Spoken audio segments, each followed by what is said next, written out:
നമസ്കാരം. Raf talk ഫുട്ബോളിലേക്ക് എവർക്കും സ്വാഗതം.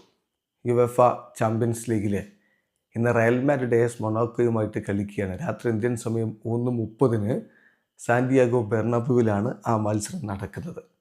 അതിന് മുന്നോടിയായിട്ട് ഇപ്പോൾ റയൽ മാഡ്രിഡിൻ്റെ സ്ക്വാഡ് കോച്ച് ആൽവരോ ആർബിലോ പ്രഖ്യാപിച്ചിട്ടുണ്ട്. അതിൽ സൂപ്പർ താരങ്ങൾ 2 പേര് പുറത്താണ്. ഒന്ന് റൂഡിഗറാണ്, അതോടൊപ്പം തന്നെ റോഡ്രിഗോക്ക് ഡിസ്കംഫേർട്ട് ഉണ്ട്. അദ്ദേഹം സ്ക്വാഡിലില്ല, അദ്ദേഹം കളിക്കില്ല എന്ന കാര്യം ഇപ്പോൾ ഉറപ്പായിരിക്കുന്നു. അതേസമയം യുവതാരങ്ങളെ സ്ക്വാഡിലേക്ക് എടുത്തിട്ടുണ്ട്.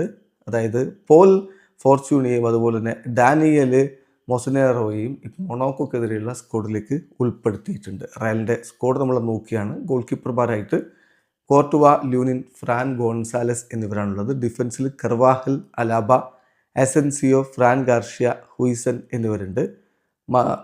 അതേസമയം മധ്യനിരയിലേക്ക് Bellingham, Camavinga, Valverde, Tchouameni, Arda Guler, Ceballos, Pol Fortuny, മൊസേനെറോ എന്നിവർ ഉൾപ്പെടുത്തിയിരിക്കുന്നു. മുന്നേറ്റത്തിൽ Vini Junior, Kylian Mbappe, Gonzalo, Mastantuono എന്നിവരാണുള്ളത്.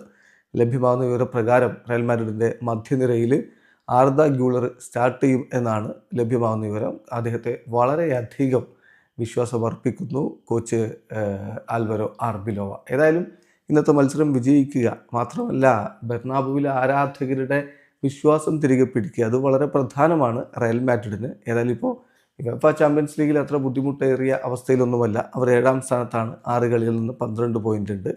അതേസമയം മൊണാക്കോ 6 കളികളിൽ നിന്ന് 9 പോയിൻ്റ് മാത്രമായി 19ാം സ്ഥാനത്ത് നിൽക്കുന്ന ടീമാണ്. വീഡിയോ അവസാനിക്കുന്നു. ഫുട്ബോൾ ലോകത്ത് കൂടുതൽ വിശേഷങ്ങളുമായി റാഫ് ടോക്സ് വീണ്ടും എത്താം.